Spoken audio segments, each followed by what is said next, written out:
So you weren't able to reach your feet to trim the nail? I can't get my feet up. I can't. Yeah, it's hard. My knees are shot. Yeah. So. And these nails didn't bother you at all, huh? Not overly. There's just a little bit of pain? Okay. The good thing, it's not really thick.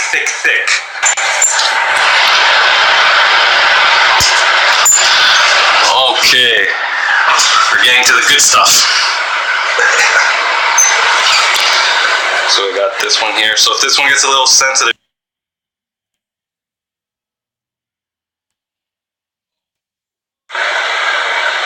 luckily, none of the nails have grown into the skin. I had another patient earlier today who had the nail actually grow in. It was in bad shape. So that would be surgical. Well, we had to freeze the foot, freeze the toe to get it out because it was very painful. So you're not at that stage. Like you said, your shoes betrayed you, man. They let them go this long. They made it through.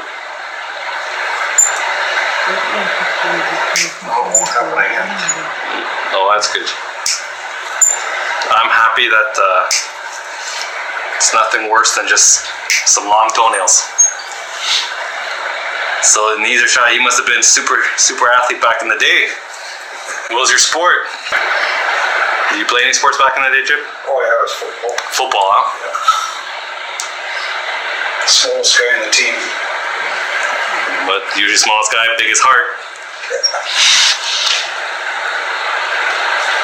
I played 2 seasons at the University of Guelph. Oh, you did? That's awesome. What position? Halfback. Nice. Right half. Any pain? No. There's one piece.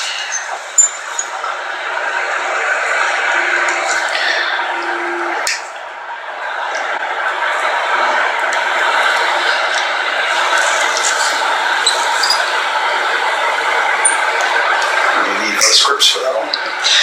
We got our good wire cutters here, so we're okay.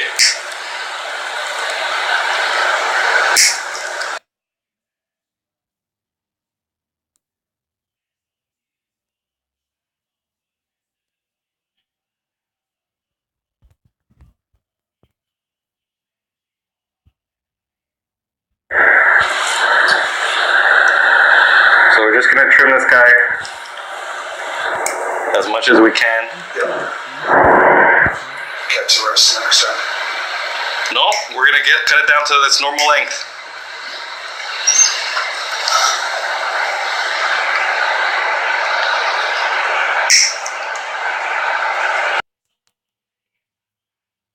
A negyedik leggusztustalan.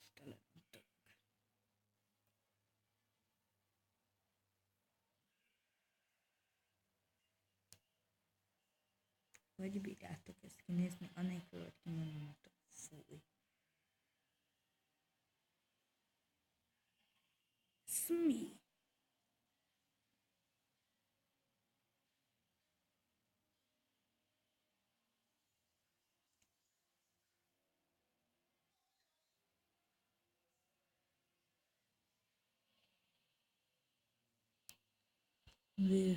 Vége véletlenül, vége a lát.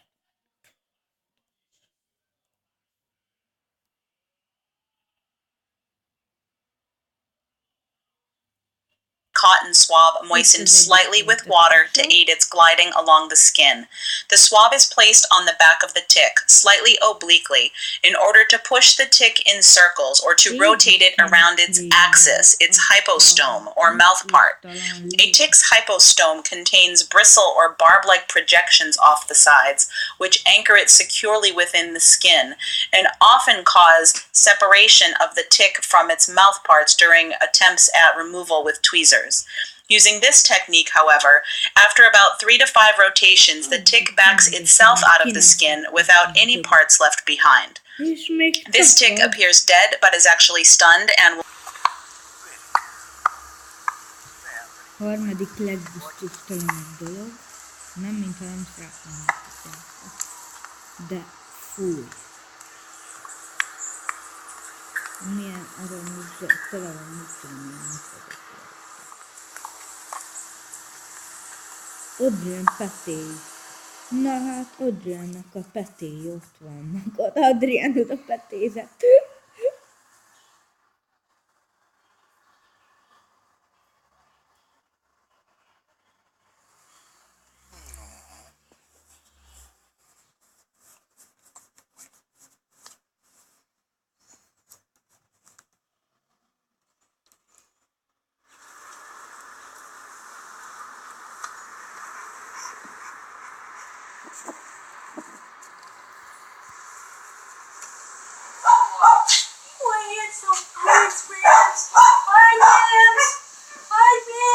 You know what I need?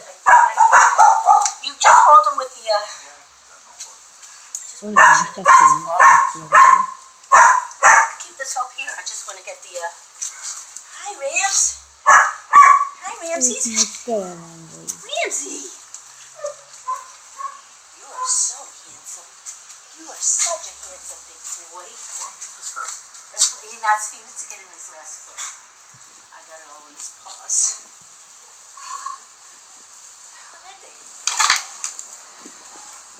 Oh, he's feeling better. He's feeling it.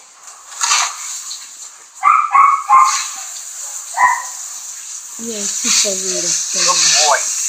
Véres a kutya szegényke. Rams! Ramsey Bay! Rams! Lemeztek róla elevő. Người can đảm nhất cũng phải khiếp vía vì độ kinh dị và đáng sợ của nó. Nói trước rằng những ai sợ lỗ, sợ chấm li ti thì đừng xem, kẻo không dám chạm vào bất cứ thứ gì. Loạt hình ảnh kinh dị về một người đàn ông bị hàng triệu chiếc răng bao phủ từ đầu đến tận đầu ngón chân đang làm nhiều người sử dụng mạng xã hội nước ngoài phải rùng mình kinh sợ. Cả một thân thể của người đàn ông trưởng thành được bọc kính răng từ đầu đến chân, tạo cho người xem cảm giác từng lỗ chân lông dựng đứng lên. Những người mắc hội chứng sợ lỗ sẽ vô cùng khiếp vía khi trông thấy hình ảnh này, có thể sởn da gà, đau đầu chóng mặt vì cảnh hàng triệu chiếc răng xếp đều tăm tắp trên da thịt. Nhiều người e ngại. Hi friends, this is Dr. Deepak Meghur and I've started a series called as Back to Basics wherein fundamental techniques about fake emulsification will be discussed. In this video I'll be answering the question of what is the right plane for fake emulsification. So let's begin the case, and after making 2 side port incisions, I'm staining the anti-capsule and using dispersive OVD first followed by HPMC underneath this. This is something of a modified soft shell technique where I'm using HPMC instead of sodium hyaluronate. So this is a patient who has pseudoexfoliation, and you can see that the capsule tearing is a little bit difficult because of the loose zonules. This is an elderly patient with a nuclear cataract. And once we notice that there's a wrinkling of the anticapsule, we need to be a little bit cautious in completing the rhexis. I prefer to use the posterior limbal incision.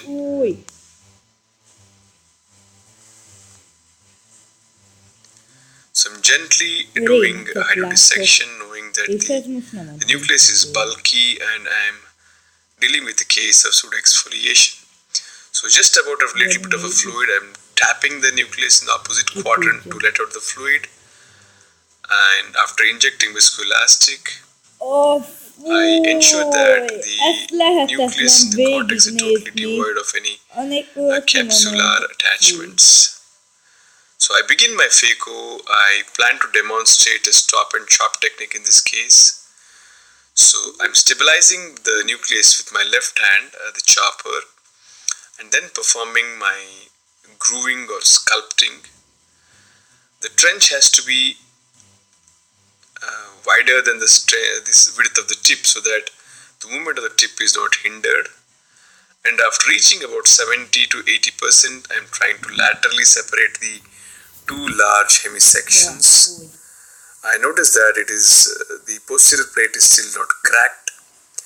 So I go back and use a couple of strokes to thin out the posterior plate, and then I'm laterally separating them.